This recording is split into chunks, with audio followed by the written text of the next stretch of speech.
Righty, we are here with Matt today. Matt is someone that's been with us close to 7, 8 months now.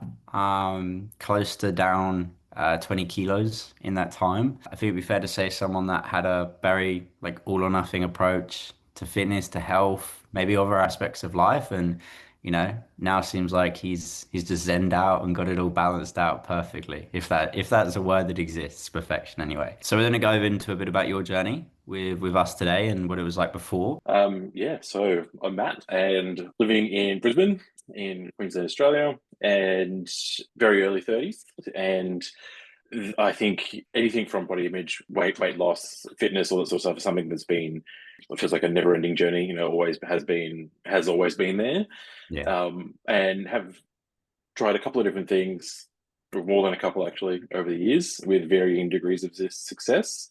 But ultimately, I guess if we're talking the start of this, like up until the start of this year, just kind of led me in a bit of a circle back to square one. Do you mind sharing a bit about like what, methods you had tried? I know when we were texting in the DMs, you mentioned how upset you were with F45, calorie counting, just going in loops basically. Yeah, so we've done a couple of those like sort of class style gyms, which I was kind of a the idea was a good segue um, into like fitness, if we can use that broad term, for someone that hasn't been really in a gym before and doesn't really have any, like I guess is intimidated by getting into a gym or something. It's like, well, okay, there's all this equipment Yeah. and all this stuff. Don't know where to start. Oh, there's this program, this class that's going to just like have it all mapped out and off you go, nice and easy. I think the for myself, the shortcomings of that kind of style is the time based kind of approach to everything, and that to me that's just a bit of a switch off to me. Anything that's really like, okay, you've got 5 minutes, you've never done this before, or you're not, new to it, off you go. And don't get me wrong, it was great that people, coaches and stuff were there to help and everything. But when you're, being introduced to a new movement, say even like, we're doing deadlifts or something, and you're paired up with someone, and it's like, okay, you both have to do your set in 5 minutes because then, we're moving in this class. I found a lot of the time I would skip sets or really not lift heavy and just not lift as heavy as I could or anything because it was a case of, okay, I'll just get it done because I Yeah. don't want to be that guy that messes up for my partner on that day, sort of Yeah. thing. Yeah. So it kind of led to, I guess, really rushing through it. Like I said, not thinking about it too much, just kind of, yeah, get it done. Um, don't even know how much I'm lifting. This is just kind of an example, right? And or if the form's great, or if the form's good or poor, or anything like that. And so, I mean, I guess I did see some results, newbie gains as they call them. But I think ultimately I hit a plateau pretty quickly because it wasn't the environment where I could like really take my time, understand what I should be doing, and the best way to approach what works for me. Mm. And do Yeah. you think that it also fed that, 100 or nothing, all or nothing, black and white kind of approach to fitness that I think it'd be fair to say that maybe you had in the past, a lot of people do. I Mm. used to, in comparison to, and maybe we don't focus too much on what we've done over the last 7, 8 months together now, but I think it'd be fair to say that, like before you would have that spurt of motivation and be in those classes, and then boom, you wouldn't be in them for a few weeks. And, it's like 100% intensity, you ramp up like this, and then it just comes crashing down as a result because at the end of the day, maybe it's not sustainable. Yeah, for sure. Yeah, 100%. Maybe I think, yeah, that all or nothing mindset is probably something that I've had inside and outside of fitness. That's just it. Was a part of me, I guess. But I guess it really is that kind of. I guess it does feed into that because, say over a week, say you do 5 days or something, and then there's a mix up of a few different like classes, and it's kind of like, okay, well, and not that anyone said this to me, but in my head, I'm like, if I want to see results, I need to do every single one. Yeah. And if I don't, then I've failed. Yeah. Yeah. Yeah. And what was your kind of lifestyle like when it came to movement, when it came to nutrition as well back then? Yeah. So I guess one word to sum it up is probably sedentary. Right, so I got a corporate desk job, but then also outside of that was just kind of get home on the couch and parked there for the rest of the night, and similar on the weekend. So really, really very sedentary. And the I guess again because and then the I guess the nutrition aspect fed into that as well, pun Yeah. intended. The I think living alone and just cooking for one person, when you're really trying to hit like macros and or calorie targets, is pretty overwhelming.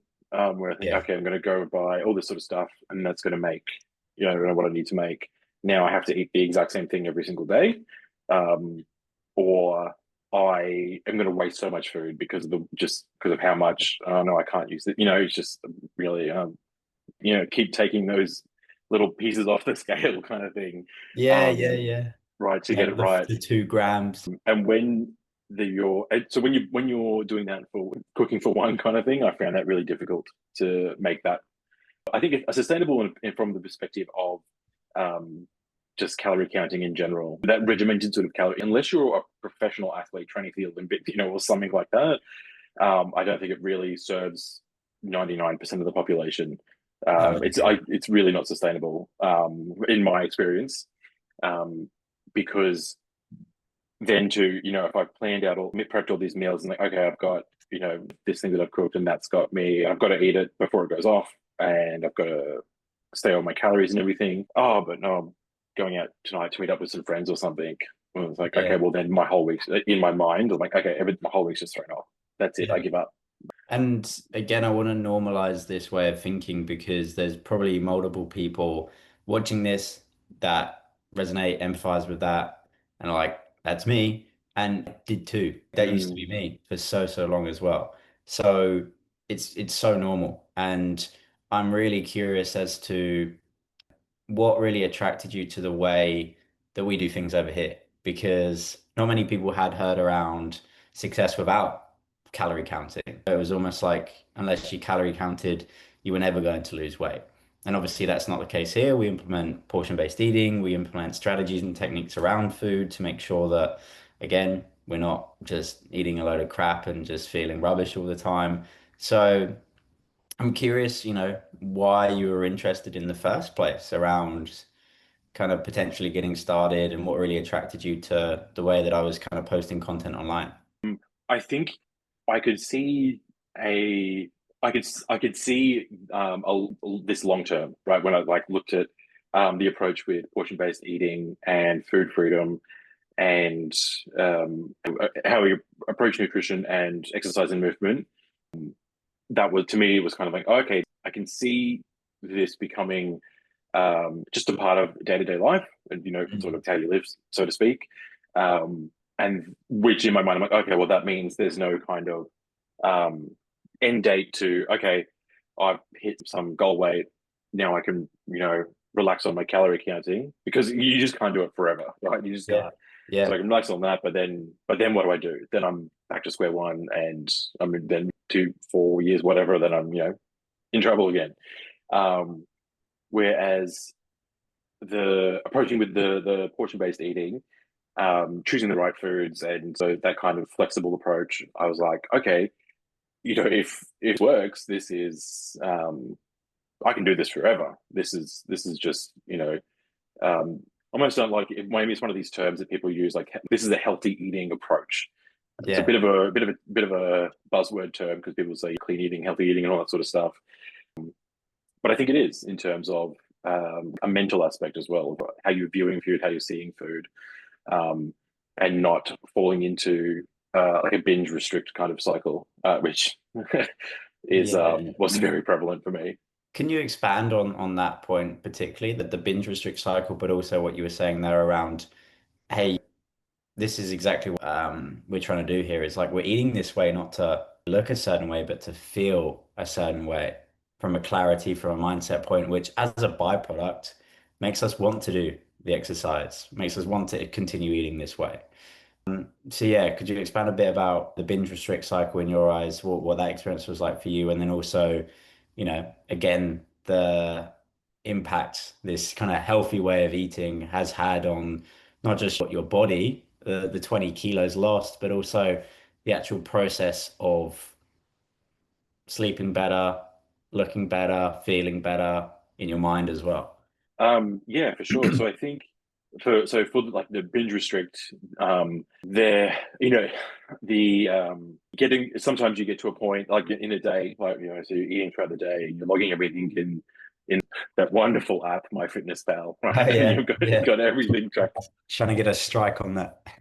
You've got your oh yeah, I've hit my calories and my protein and all this sort of stuff. But then it's like, well, I'm hungry, I'm starving Yeah, still, and it's only 4 o'clock in the afternoon or whatever. I'm having an early dinner. It's only 4:30 or something, and then it's like, okay, well, I'm starving, but I've run out of calories for today. yeah, Um, and I think not that this way of eating means you're like you're never going to have any sort of hunger, yeah, but that kind of like having those like really serious hunger pangs and thinking I cannot eat anything yeah, because if I do, I've failed and I'm going to gain weight. When that's kind of maybe your body's way of saying, "Hey, I actually really need something right now." yes, Um, and so I guess with the portion-based eating, eventually I found for me it became pretty intuitive in yeah, that, like, yeah, you know what, I actually just can go and have a piece of fruit, and that's not going to be a problem. Right? It doesn't. That's fine. I'm hungry. It's 5:30, 6 o'clock at night. Yeah, I'm going to go and have some fruit, or even if I'm hungry, I add some yogurt or something, some protein with it or whatever. Because I'm hungry, I need food, as exactly, as we do, right? exactly. Rather than um, getting to a point where I'm going to bed hungry because of running out of calories, but then I can't go to sleep because I'm not focused on that because my stomach's almost hurting at that point, and then by 11 p.m. I'm like I'm sick of this, and then Yeah, I'm standing with the fridge door open, looking around because for whatever, and at yeah, that point too, whatever's in there is just um, yeah, yeah. It's edible. whatever's edible. Yeah, Yeah, it doesn't matter even the whether cardboard's it's edible at that point. yeah, Yeah, exactly. So then it's kind of like, yeah, I am just scooping out a handful of cheese, or I am going to take down this whole pack of peanut M&Ms or something. yeah, Instead of earlier saying, okay, my body's telling me I'm hungry, I'm going to give it some real food, some sustenance, and then it's happier and can function properly. And then I'm not focused on it. I'm not thinking about it. So when I do go to bed, I'm not thinking about the food that I didn't let myself eat. I'm not thinking about how the pain that I've got in my stomach because of that. So you can, I guess, relax and wind down and um, get into a restful night of sleep. yeah, And so I guess that's the first part that maybe leads into then, oh, the next morning when I wake up, I did get to rest that night, so I am refreshed. I'm not waking up groggy because I had a terrible night's sleep and I'm already starving, and then um, there's nothing. I don't really have much food in the house because of the way I was getting fed up with that kind of. Oh well, I don't know. I cannot eat the same thing. I've eaten this same thing for breakfast or for lunch and dinner for 2 weeks now. I can't do it again. Right? I've had enough, yeah, and so oh well, what's here in the what food do I have? Or the Uber Eats app. That's what I've got, right? yeah, Um, and and then into it's like, well, if I'm getting something delivered, I got to make it worth its while. And yeah, so then I'm like, I will yeah, add on that dessert or that extra garlic bread or or whatever it is.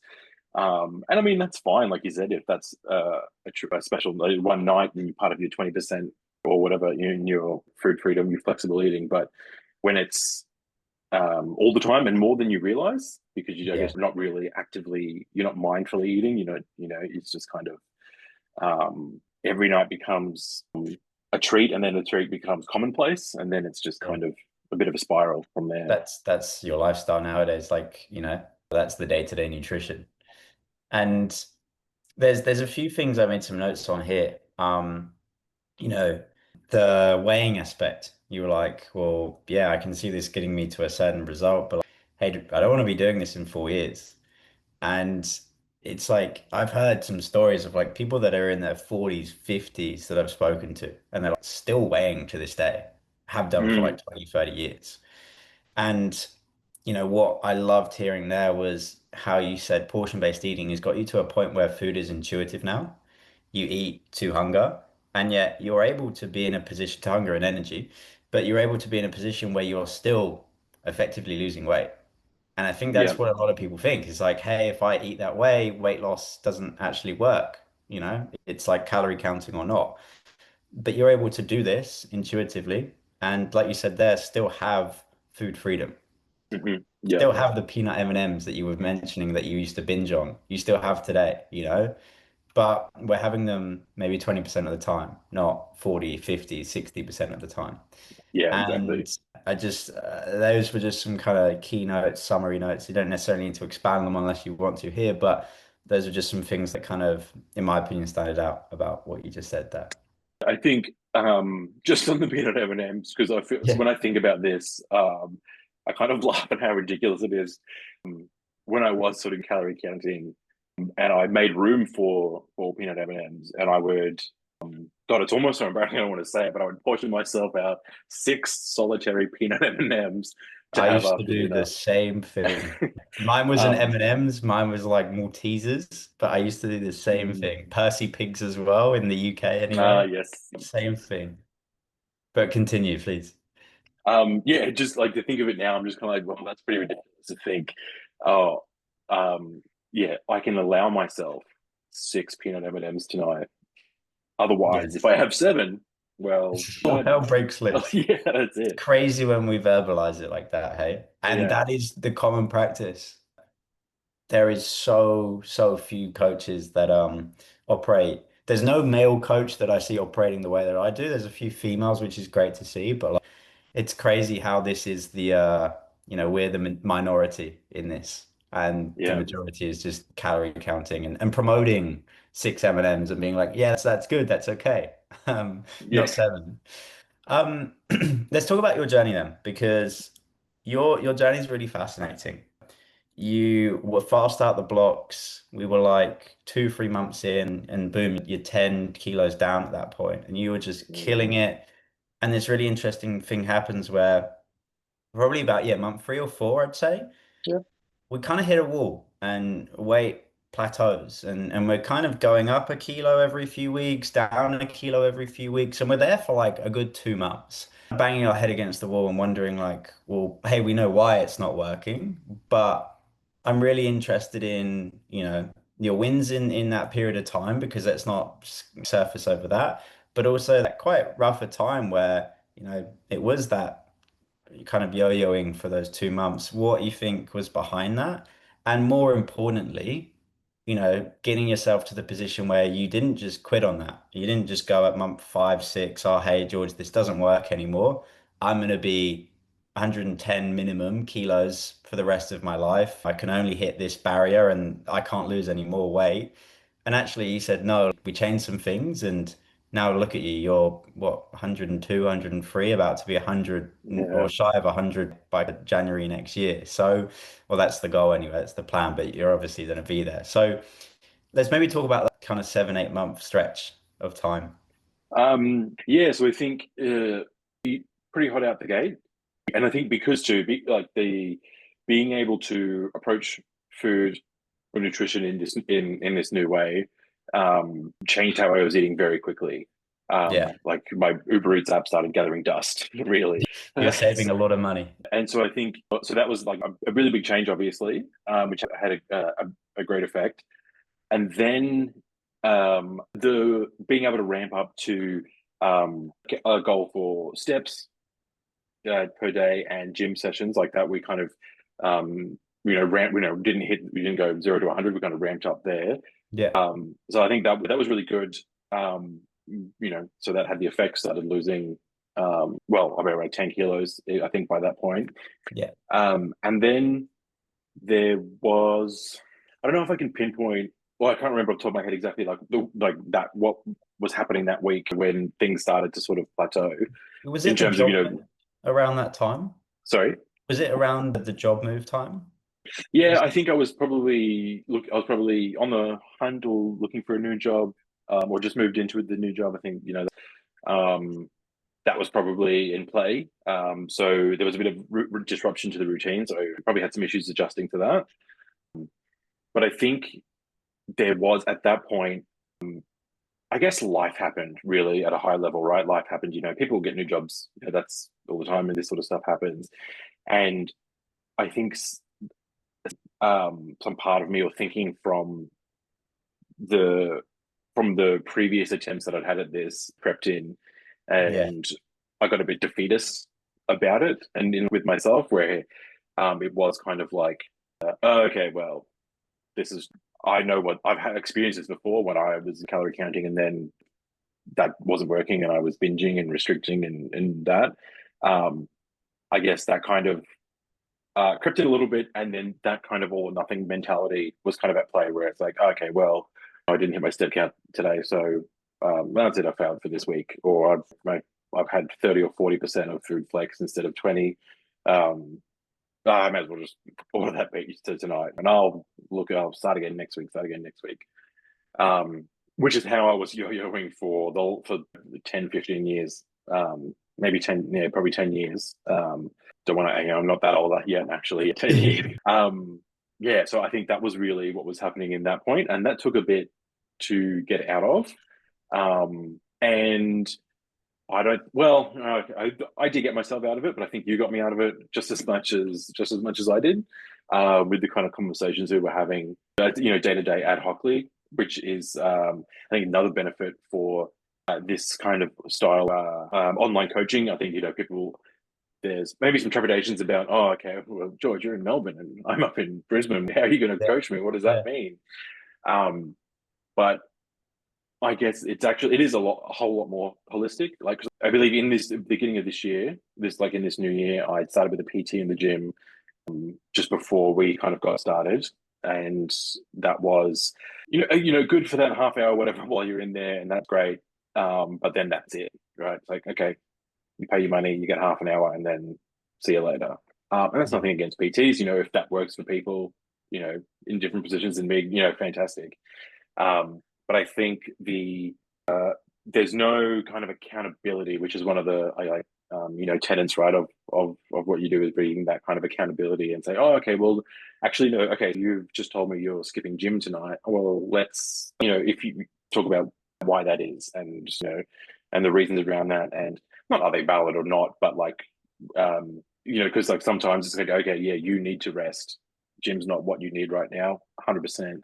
Yeah. Or sometimes is it a case, oh, okay, is there something we can talk about here to understand why you're feeling this way, to maybe understand what's causing that? So I think that was probably a bit of a light bulb moment during those conversations, Yeah. where I was kind of like, huh, okay, actually, what am I doing? Why have I resigned myself to this?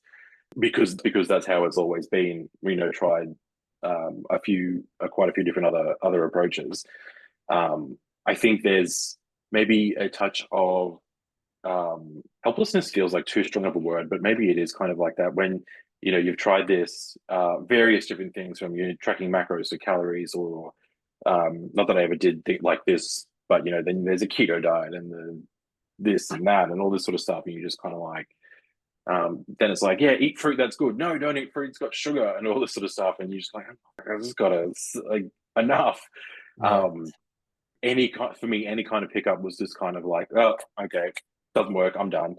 Yeah. If that was a PT in the gym, I probably would have just stopped. Well, I would have stopped going to the gym, and then just said, oh, just cancelled until I, until we were like, okay, no thanks, no more.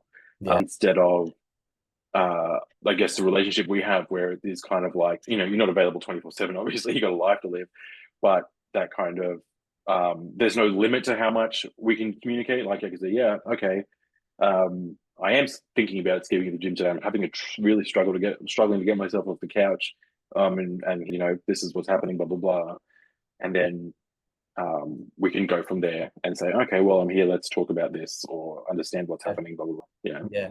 And I think in summary as well, like what you've identified there is, without kind of, blowing my own trumpet, my coaching style is, nice and approachable. And that's because that's me. I'm not a drill sergeant. I'm not a gym bro. I'm not a lad. And, naturally that attracts a certain type of person as well. And I think it'd be fair to say, like, the coaching intake, majority are men, and majority of those men are dudes like you and myself. softer guys, more gentle, more warm, and they need that kind of, response as a result. It's not, hey, don't want to go to the gym today. Okay, you are X, Y, Z, kind of like bullying them almost into action. It's like, well, let's just understand why and what's behind that. And hey, actually, yeah, fair enough. You probably need some rest from the gym instead of, Mm, okay, no, you're just being weak, you should go. yeah, I think as yeah. well, something I really want to comment on and ask your thoughts on this, right, is the identity piece. We do a weekly check-in form, and that's great for me understanding where you're at on a week-to-week basis. And what's been so common over this period of time, particularly the last few months, as we've really made that second leap of progress, should we say, is that new identity, Mm, where something like sleep, is just second nature to get 8 hours for you. Water, second nature to get 2 to 3 liters a day.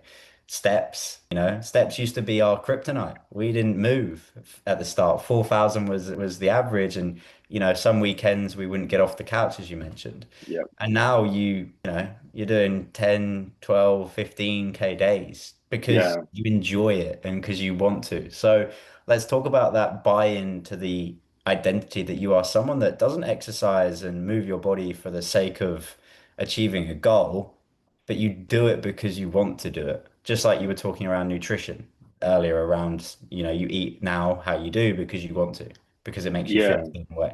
yeah. It's a very subtle. Well, at practice, it felt like a bit of a subtle switch in me until I think we talked about it, and we were kind of like maybe one of the check-ins. I think I said something to the effect of "This is who I am now," kind of thing, where the I like it doesn't feel like a chore anymore like it did at the beginning, and it's just kind of I don't even have to think about it. Like there'll be some days where I'll be 7 o'clock in the morning and I'll be out of bed. I have shoes on and out the door before I kind of even realize what I'm doing, and I'm like I'm Yes. going to get a coffee and go for a walk around the river, Yeah. because not because I'm not like God I've got to get up and do this. It's more like um no, I'm keen. I'm going, and I want to. Yeah. And I don't know when that switch sort of flipped. I don't remember it flipping. It just one day I was like, oh wow, I am doing this, and it's actually pretty. It feels pretty easy. Yeah. Whereas 6 7 months ago, I think if I hit 2,000 steps on a Sunday, I was like, oh, sick, great, Yeah. Now you're doing that sixfold. Yeah. yeah. Look, I mean, in terms of kind of wrapping up as well, and advice to maybe someone, in a life that you were living maybe 6 7 8 months ago before you joined us, maybe, the experiencing the problems that you had been, years prior, the 10 15 years prior. By the way, you still here? It's lagging. You there, Matt? Yeah. Oh yeah, you're back. I got you. I think I heard that, but you screen did freeze. Okay, should I try again? Yeah, refresh my memory. Let me change connection. 1 second. 1 second. 1 sec. Okay, how's this? Cool. I had a lag spike. I'm not sure what happened. I'll repeat the question. And then Jarek, the editor my editor can, yeah, shove it all up. But look, I mean, to close then, what I'm pretty interested in is understanding, what you'd be saying to someone like yourself and, that old Matt 7 8 months ago, before we met, before you jumped on that call where we really finalized things and took that first step. Maybe someone watching this video right now thinking, not too sure about this whole approach, not too sure if this is going to work for me, not too sure if it's going to be worth the money, not too sure if it's going to work for me in general. So, what would you say to someone that is in that seat that maybe you were? And I wonder if you also had those hesitations, when we were on the call and before we jumped on the call as well. Yeah, I think there's always a hesitation, especially like I said, around what is it, remote or distance coaching, if we'll call it that, right? From Yeah. an online coach for someone that's a couple of states away. Is that kind of like, oh, well, what is this going to look like? What can this do for me? Yeah. But I think what the approach to have in this sort of the program that we've got is very much about, and how I see it is I mean, yes, there is an end goal. Like there, we are like obviously working to goals, but it's more about say like kind of like a macro lens on the excuse me, um the blockers and the what's in your way of achieving that rather than just kind of I mean you also anyone like you could just say okay here's you need to do this in the gym and you need to eat this food and then you need to walk a lot off you go kind of thing but it's about that well how does someone do from where whatever whatever background they're coming from especially for someone like me that was just didn't understand too much or about or for whatever reason, just really just didn't see find the motivation to do the steps or the gym or to bother thinking about food too much. Um, I think it's worth it's the I think that the worth really comes from that kind of constant or well, no, it wasn't constant fumbling a bit. Maybe Jared can edit this bit out too. um, I think a lot of value comes from kind of the three core tenets, right? And especially one of which is that sort of accountability and that we'll say near 24/7 access in terms of, or like, continual sort of availability for communication Yeah. to really, for, depending on what's coming up for you in that week, what was this looking, how do we get you, how do we do what we need to do for you, whether that is rest, whether that is something to help you get into the gym or think about food in a different way, or just take care of yourself, like that kind of, it's not just about here's how you lose weight. It's kind of about here's how we can work towards um, changing some parts of or putting some of these stuff into your identity so that it's not a challenge or it's not an effort or a chore for you to do um, what you want to do. Yeah. Essentially living this time that we're together, how we plan to for the rest of our life. That's that's kind of how I phrase it in calls. That was probably what I said to you the first time we chatted, which is like, we don't want this to be another diet. We want this to literally be how you live the rest of your life, because if it's not going to be something that you can see yourself maintaining in 2, 4, 10 years time, like we're not going to be able to maintain it for this period of time. So why would we even Mm, start? And I see calorie counting as the same thing. It's like, right, if we don't want to do it at 40, let's not do it now. for sure, exactly.